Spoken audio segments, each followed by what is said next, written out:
السلام علیکم، یو ځل بیا ښه راغلاست. یو ملګري راڅخه پوښتنه کړې ول چې که چېرته موږ علي بابا کې پیمنټ وکړو یو څه واخلو، نو موږ کله هم چې هغه څه واخیستل موږ څنګه پوه شو چې دا څه چېرته ورسېدل، څنګه شول، څه ورباندې وشول او څنګه یې کتلی شو چېرته ورسېدل چېرته ونه رسېدل. لکه څنګه ځان مطمئن کړو چې آیا دا څه چې سپلایر وایي، البته د کوم چا نه چې موږ دا څه علي بابا کې اخیستي،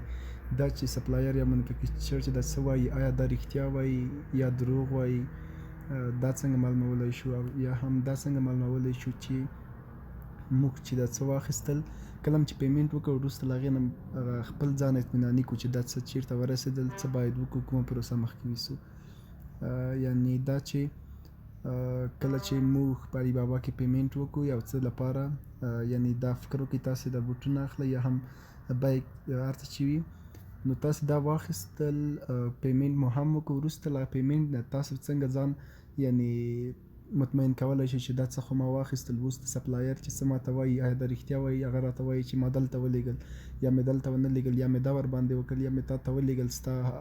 انتخاب شوي ادرس ته مې ولیږل، یا تاسې ځان مطمئن کوئ چې آیا زما پیمنټ شوی دی نه دی شوی. ځکه زیات پیمنټونه خلک لکه نه وي ورباندې مطمئن، البته هغلته کله چې پیمنټ وکړئ هغه خو تاسو دلته هغه ته هم ځي، زیاتره وخت داسې پیمنټ کېږي چې هغه پیمنټ اشتباه شوی وي، بل چا ته شوی وي. نو تاسو دې لپاره چې ځان اطمیناني کړئ چې آیا زما پیمنټ دې کس ته شوی نه دی شوی، کله چې تاسو ته هغه تېره ویډیو کې ما تاسو ته وویل چې څنګه پیمنټ کولی شو، نو تاسې به څه وکړئ، دا په یاد ولرئ چې خپل دوی به تاسو ته په مسیج کې په علي بابا کې په مسیج کې تاسو ته پیمنټ لینک ولیږي، د هغه پیمنټ لینک نه به تاسې خپل دا څه چې اخلئ دې ته به پیمنټ وکړئ، وروسته له هغې نه چې تاسې غواړئ خپل د آرډر څنګه کوئ چک کوئ، کله تاسو به چېرته راځئ نو تاسې به دلته ښکته ګورئ مای علي بابا، په دې باندې به کلیک کوئ، کله مو چې دلته کلیک کړ تاسې ګورئ مای آرډرز، په دې باندې به تاسې کلیک کوئ. کله مو چې دلته کلیک کړه وروسته له هغې نه کله چې ټو بي کنفرمډ دلته چې تاسو خبرې ورسره کړي هر څه چې کړي اوسې هغه راځي دلته ان پیډ، کله چې دوی تاسو ته هغه پیمنټ لینک ولیږي نو هغوی دغه به دلته څنګه وشي ان پیډ ته راشي، هلته به اوسي چې تاسو ته دا یو ان پیډ دی، نو کله چې دلته به لیست درته جوړ شي او تاسو په ان پیډ باندې دلته لیست باندې کلیک کړئ او تاسو به دا خپل پیمنټ وکړئ. کله چې پیمنټ وکړئ دا راځي د پروسیسینګ دې ته راځي، پروسیسینګ ته راځي، پروسیسینګ کې یعنې دوی خپل هغه ستا لیبل ورباندې لګوي یا لیبل لګوي، همداسې منظم کوي په یوه کارتن کې درته ښکوي جوړوي. پروسیسینګ تقریبا یو ورځ وخت نیسي. همداسې شیفت موضوع رامنځته کېږي. شیفت موضوع هغه تاسو پورې اړه لري چې تاسو کوم رقم ډي ډي پي غواړئ، اف او بي غواړئ یا ایکس ډبلیو غواړئ، هر یو چې تاسو غواړئ دلته پکې تاسو انتخابولی شئ. نو کله چې هغه څه تاسو ته ورسیږي نو دلته علي بابا هم تاسې دغه ستاسې آپشن به دلته راشي، دا کوم څه مو چې اخیستي هغه به د پروسیسینګ نه شیفت ته راشي، بیا به ریپاونډ ته شي چې آیا تا دا ترلاسه کړی یا ترلاسه دې کړ یا ترلاسه دې نه کړ، نو دلته به خبره راشي. کله چې شیفت هغه ځای ته ورسېدو دا مال بیا به خبره دلته راشي، نو دلته به چې کله خبره راغله وروسته له هغې نه به تاسو ته کله چې دا مال ورسېدو کمپلیټ دوی به ووایي چې کمپلیټ شو، کله چې کمپلیټ شو وروسته له هغې نه به تاسو څنګه وکئ، دلته به هغه ستاسې پروډکټ به دې ځای ته راشي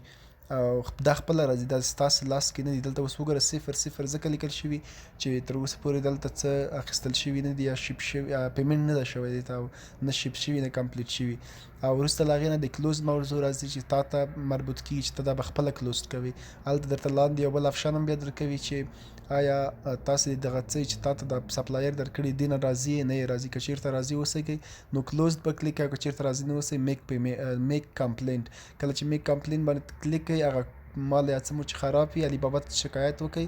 نو بیرته څنګه کېږي علي بابا هغه کس سره په سپلایر یا منیفیکچر سره په اړیکه کې کېږي ته ولې دې ته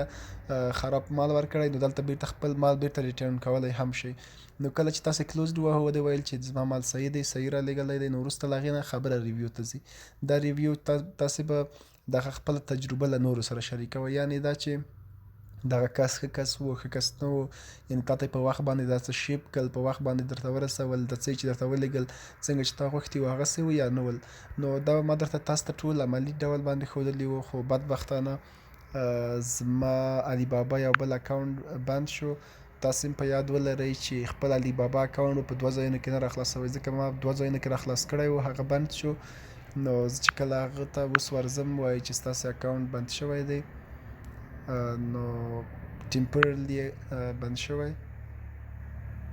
نو تاسې به همیشه کوشش کوئ چې خپل علي بابا اکاونټ په یو ځای کې راخلاص کړئ. دلته وګوره زه اوس دا اکاونټ زما هغه مخکینی اکاونټ بند شوی په داسې حال کې چې په دې اکاونټ کې ما ډېر شیان اخیستي وو، له چین نه مې واخیستل، یوکې ته مې ولېږل او یوکې ته ورسېدل. سی او الارم و، شوز و، همداسې بیکونه وو. نو دا چې دی انلاکډ اکاونټ، دا چې اوس انلاکډ اکاونټ و هم دلته وروسته وایي چې تاسې 2 یا 3 ورځې په منتظر پاتې شئ تر څو ستاسې د اکاونټ راخلاص شي. نو تاسې به هم کوشش کوئ چې خپل علي بابا اکاونټ په څو ځایونو کې راخلاص نه کوي. ما په کمپیوټر او موبایل کې راخلاص کړی و، نو د سیکیورټي وجې له امله دا زما اکاونټ علي بابا اکاونټ بند شو. نو تاسې هم کوشش وکړئ چې په 2 ځایونو کې علي بابا خپل علي بابا اکاونټ راخلاص نه کوي. دا کوم غټ مشکل هم نشته دی دومره چې تاسې یعنی که بند شي، زما اکاونټ هم بند دی، په داسې حال کې چې بند دی زما دا هر څه یوکې ته ورسېدل. کله چې پیمنټ وکړو، وروسته له پیمنټ نه که ستا اکاونټ بند هم شي مشکل نشته، خو یوازې په دې باندې به تاسې نه پوهېږئ چې دا چېرته ورسېدل، څنګه ورسېدل. خو بیا هم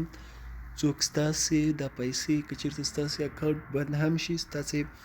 دا پیمنټ مو چې کړی دا پیسې مو نه خوړل کېږي او نه څوک خوړلی شي. مطلب مې دا